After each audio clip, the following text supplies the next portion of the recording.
নমস্কার, শুরু করছি প্যারালাল ঝলক। ডিজিটাল মিডিয়ায় এই প্রথম বাংলায় খেলার বুলেটিন নিয়ে আপনাদের সাথে আছি আমি উর্না। আইএসএল থেকে আন্তর্জাতিক ফুটবলের যাবতীয় খবর নিয়ে আমাদের বিশেষ সেগমেন্ট খেল সকার।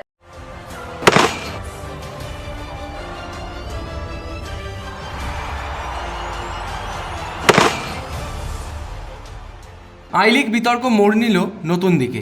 সোমবার ফেডারেশনের মিটিংয়ের পর সূত্র মারফত খবর জানা গেল আই লিগের ক্লাবগুলিকে চিঠি দিচ্ছে ফেডারেশনের বক্তব্য, ক্লাবগুলোর চাহিদা মতো সেই নামী ব্রডকাস্টারকে তারা সম্প্রচার সত্ত্ব দিতে পারে। সেক্ষেত্রে প্রোডাকশন খরচের 50% ক্লাবগুলিকে দিতে হবে। ক্লাবগুলির অ্যাসোসিয়েশনের সভাপতি রঞ্জিত বাজাজের সঙ্গে যোগাযোগ করা হলে তিনি জানান তারা প্রোডাকশন খরচের 50% টাকা দিতে রাজি আছেন। সেক্ষেত্রে ওই নামী ব্রডকাস্টিং সংস্থাকেই সম্প্রচার সত্ত্ব দিতে হবে। পাশাপাশি ক্লাবগুলির প্রশ্ন ফেডারেশন রবিবারই অন্য একটি সংস্থাকে ব্রডকাস্টিং সংস্থা হিসেবে ঘোষণা করে বিতর্ক তৈরি করেছে। তার কি হবে? এই পরিস্থিতিতে ক্লাবগুলি সোমবার রাতেই ফেডারেশনের সঙ্গে ভার্চুয়াল মিটিংয়ে বসছে। সেখানেই জট কাটার সম্ভাবনা। মালয়েশিয়ার সঙ্গে ফিফা ফ্রেন্ডলি 1-1 গোলে ড্র করল ভারত। সমশক্তি দুই দলের খেলায় অবশ্য প্রাধান্য ছিল ভারতেরই। ম্যাচের শুরুতেই গুরপ্রীতের ভুলে গোল খেয়ে পিছিয়ে পড়ে টিম ইন্ডিয়া। তবে প্রথমার্ধেই কর্নার থেকে হেডে গোলটি শোধ করে দেন রাহুল ভেকে। এরপর অনেক চেষ্টা করেও আর গোলমুখ খুলতে পারেনি কোনো দলই। যদিও শেষ লগ্নে ভারতীয়দের ক্লান্তির সুযোগ নিয়ে ঝাঁপিয়ে পড়ে মালয়েশিয়া। এই সময় মালয়েশিয়ান ফরওয়ার্ডের হেড পোস্টে লেগে ফেরে। 8 দিন পর ফের অনুশীলন শুরু হলো মোহনবাগানের। জেসন কামিন্স বাদে সকলেই যোগ দিয়েছেন। কামিন্স ছুটি কাটিয়ে মঙ্গলবার অনুশীলনে যোগ দেবেন। 23 নভেম্বর জামশেদপুর এফসির বিরুদ্ধে হোম ম্যাচের প্রস্তুতি শুরু হলো। গ্রেগ স্টুয়ার্টকে নিয়ে উদ্বেগ কাটল না। অনুশীলনে তিনি এসেছেন ঠিকই, কিন্তু এখনও খুঁড়িয়ে হাঁটছেন। সাইড লাইনে গা ঘামানোর পাশাপাশি জিমে কসরত করলেন।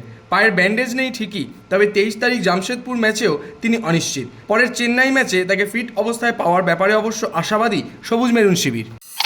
10 দিনের জন্য ছিটকে গেলেন আশিস রায়। জাতীয় শিবিরে চোট পেয়েছিলেন। অন্তত 10 দিন তিনি মাঠে নামতে পারবেন না। হোসে মলিনা অবশ্য আশিস না থাকায় কিভাবে রক্ষণ সাজাবেন সেটা এখনও ঠিক করেননি। স্টুয়ার্ট আশিসের চোটের মধ্যেও মোহনবাগান শিবিরের সুখবর, অনিরুদ্ধ থাপা সুস্থ হয়ে উঠছেন।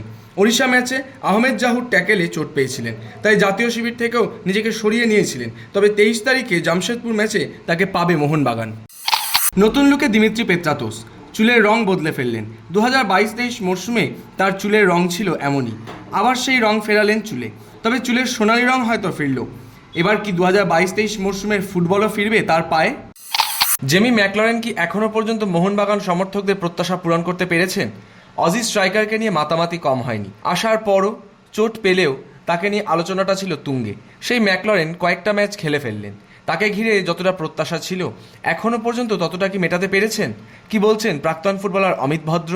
একটা ভাইপ উঠেছিল যে তার কাছে একটা আশা করা হয়েছিল সে এসে একটা মিরাকেল কিছু করবে। তবে আইএসএলে যারা বিদেশিরা খেলে তারা অনেকেই বেশ গুণী বিদেশি আছে, সেই জন্যে এমন কিছু করেনি যেটা দেখে মনে হয়েছে উনি কিছু যতটা এক্সপেক্ট করেছিল মোহনবাগান সাপোর্টাররা, অন্য হয়তো কোনো দল করেনি, মোহনবাগান সাপোর্টাররা যতটা এক্সপেক্ট করেছিল সেই জায়গায় ও পৌঁছয়নি। সোমবার থেকেই নর্থ ইস্ট পদের প্রস্তুতিতে নেমে পড়লেন লাল হলুদের সেরা বিদেশি মাদিতালাল দিয়ামান্তাকোসরা। হেক্টর হিজাজি এখনও পর্যন্ত আসেননি। তবে এখন থেকেই নর্থ ইস্টকে আটকানোর ছক কষতে শুরু করে দিয়েছেন অস্কার ব্রুজো।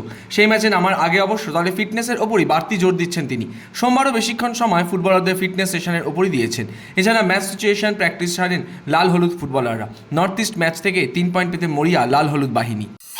মঙ্গলবারের মিটিংয়ে এক ঢিলে দুই পাখি মারতে চায় ইস্টবেঙ্গল। হায়দ্রাবাদে ফেডারেশন সভাপতি কল্যাণ চৌবে ও এফএসডিএল প্রতিনিধিদের সঙ্গে আলোচনা করবেন লাল হলুদ কর্তারা। আইএসএলের রেফারিং ইস্যুতে ইস্টবেঙ্গলের আবেদনের পর তাঁদের সঙ্গে আলোচনায় বসছেন ফেডারেশন সভাপতি। ইস্টবেঙ্গলের প্রতিনিধি দলে থাকবেন শীর্ষকর্তা দেবব্রত সরকার। রেফারিং নিয়ে অভিযোগ জানানো ছাড়াও আইএসএলে 8ই মার্চের ম্যাচ পিছনোর আবেদন জানাবে ইস্টবেঙ্গল। এএফসিতে তুর্কমেনিস্তানের আরকাদাগের সঙ্গে ইস্টবেঙ্গলের হোম ম্যাচ 2025-এর 5ই মার্চ এবং অ্যাওয়ে ম্যাচ 12ই মার্চ। তার মাঝে 8ই মার্চ আইএসএলে নর্থ ইস্টের বিরুদ্ধে ম্যাচটি খেলতে চাইছে না লাল হলুদ। সে কারণেই ওই ম্যাচ পিছনোর আবেদন জানানো হবে মঙ্গলবারের মিটিংয়ে। মোহামেডানে অ্যালেক্সিস কাসিমভ বিতর্ক মিটল। ছুটিতে যাওয়ার আগেই দুজনকে বোঝানো হয়েছিল। ছুটি থেকে ফেরার পর দুজনকে নিয়ে বসে টিম ম্যানেজমেন্ট। বোঝানো হয় ভাষা সমস্যার জন্যই এই বিতর্ক তৈরি হয়েছিল।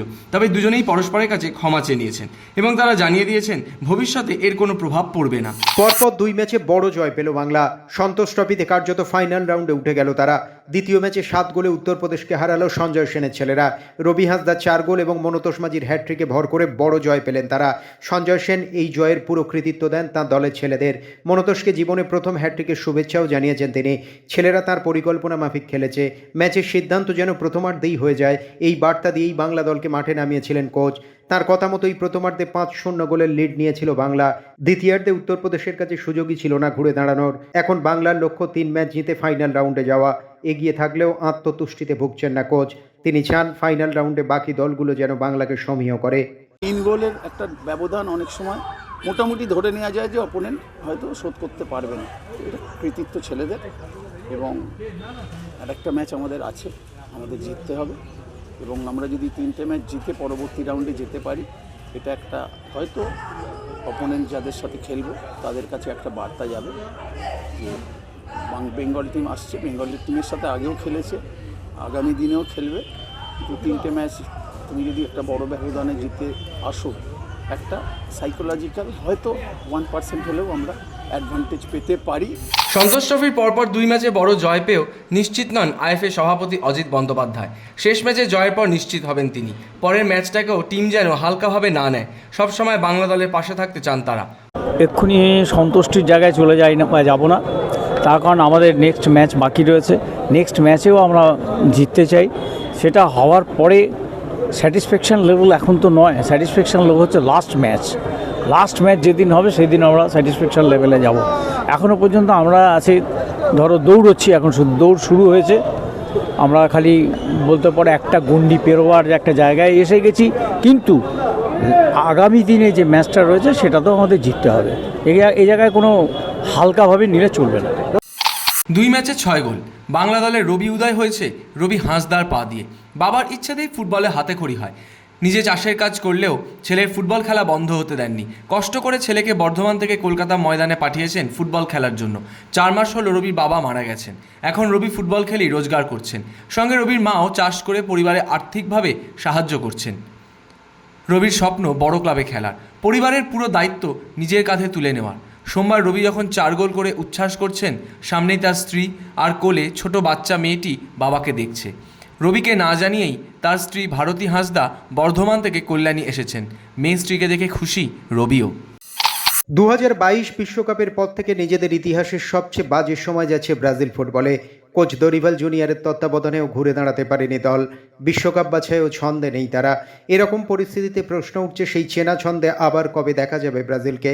এরই মধ্যে শোনা যাচ্ছে 2026 সালে আমূল বদলে যেতে পারে ব্রাজিল দল। শুধু কোচের পদই নয়, বড় পরিবর্তন আসতে পারে সিবিএফের ভেতরেও।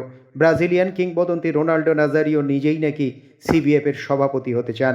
পাশাপাশি তিনি কোচ হিসেবে দলে আনতে চান পেপ গার্দিওলাকে। এমনই দাবি করেছেন এক মার্কিন সংবাদ সংস্থা। হঠাৎ দেখলে যে কারো মনে হতেই পারে এটা কি সেই বেলজিয়াম 3 বছর আগেও যারা ফিফা র্যাঙ্কিংয়ের শীর্ষে ছিল। নেশন লিগের ম্যাচে পিছিয়ে থাকা ইসরায়েলের কাছে 1-0 গোলে হারল বেলজিয়াম। ম্যাচ জুড়ে বল দখলে আধিপত্য দেখিয়েও গোলের দেখা পায়নি তারা। উল্টে 86 মিনিটে ইয়ারদেন সুহার একমাত্র গোলে জয় নিয়ে মাঠ ছাড়ে ইসরায়েল। নেশন লিগে ইতালিকে গ্রুপের শীর্ষস্থান থেকে সরিয়ে দিয়ে নিজেদের চেনা ছন্দে ফিরল ফ্রান্স। নিজেদের ঘরের মাঠে ইতালিকে 3-1 গোলে হারালো তারা। এদিন ম্যাচে ফ্রান্সের হয়ে জোড়া গোল করেন আদ্রিয়ে। এই জয়ের পর ইতালি ও ফ্রান্স দুজনেই 13 পয়েন্টে রয়েছে, তবে গোল পার্থক্যে এগিয়ে আছে ফ্রান্স। আবারও হ্যাট্রিক করলেন আর্লিং হালান্ড, তবে ম্যানচেস্টার সিটির হয়ে নয়, তার জাতীয় দল নরওয়ের হয়ে। কাজাখস্তানকে 5-0 গোলে হারিয়ে গ্রুপ টেবিলের শীর্ষেই থাকলো তারা। এরই মধ্যে আর্লিং হালান্ডের জন্য এলো নতুন সুখবর। তার ক্লাব ম্যানচেস্টার সিটি 2029 সাল পর্যন্ত চুক্তি নবীকরণ করতে চায় বলেই শোনা যাচ্ছে। প্রতিবেশী দেশ আয়ারল্যান্ডকে 5-0 গোলে উড়িয়ে দিল ইংল্যান্ড। প্রথমার্ধ গোল শূন্য থাকলেও ম্যাচের 53 মিনিটে অধিনায়ক হ্যারি কেনের গোল দিয়েই শুরু হয় ইংল্যান্ড দলের গোল উৎসব। 22 গজে ভারতের সামনে ঠাসা ক্রীড়াসূচি। ভারতীয় দলের সব খবর তো রয়েছে, সেই সঙ্গে রয়েছে বিশ্ব ও ঘরোয়া ক্রিকেটের অন্যান্য সব খবর। আর সেসব নিয়ে আমাদের সেগমেন্ট লে ছক্কা।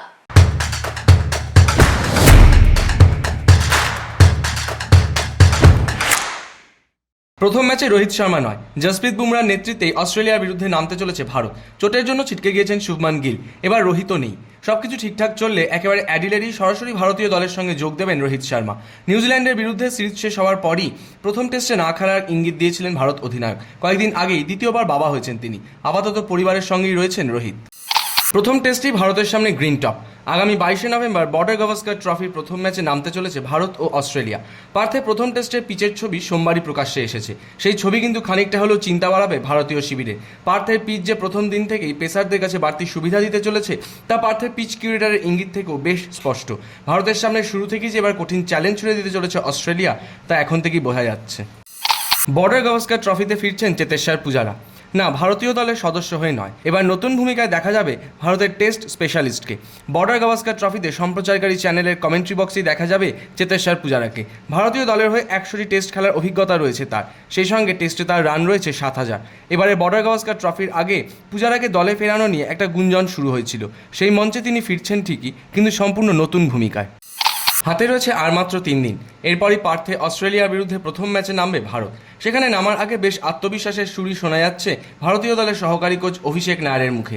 3 দিনের প্রস্তুতি ম্যাচ থেকে যা যা তাদের প্রয়োজন ছিল সবই নাকি পেয়ে গিয়েছে ভারতীয় দল।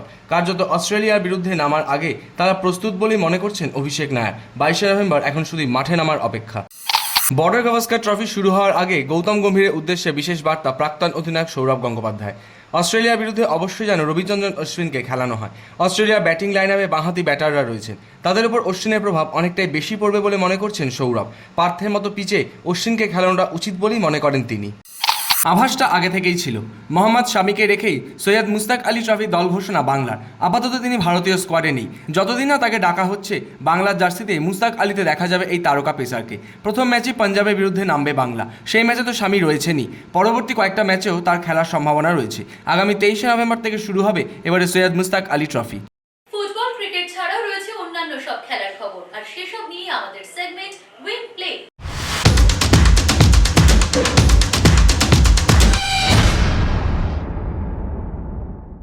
কলকাতায় টাটা স্টিল দাবা প্রতিযোগিতায় অংশ নিয়েছিলেন বিশ্বের 1 নম্বর দাবাড়ু ম্যাগনাস কার্লসেন। ব্যাপিড এবং ব্রিজে দুটি বিভাগেই চ্যাম্পিয়ন হয়েছেন তিনি। সেখানেই তার হাতে পুরস্কার তুলে দেওয়ার দায়িত্ব পড়েছিল বাঙালি দাবাড়ু বৃষ্টি মুখোপাধ্যায়ের ওপর। মঞ্চে উঠে কার্লসেনের পায়ে হাত দিয়ে প্রণাম করেন বৃষ্টি। প্রথমে কিছু বুঝতে না পেরে হতভম্ব হয়ে গেছিলেন কার্লসেন, পরে অবশ্য তাকে হাসতে দেখা যায়। এই ভিডিওই এখন সোশ্যাল মিডিয়ায় রীতিমতো ভাইরাল। বর্তমানে বিশ্বের 1 নম্বর টেনিস তারকা জ্যানিক সিনার। প্রথমবারের মতো তিনি এটিপি ফাইনালে জয় পেলেন।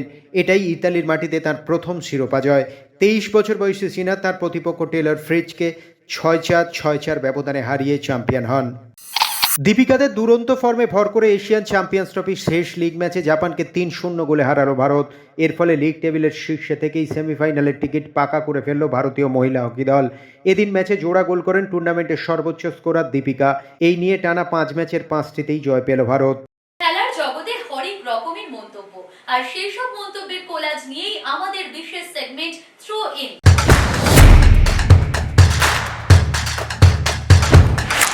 প্রিয় মেসি, দেশের সকলের হয়ে তোমার কাছে ক্ষমা চাইছি।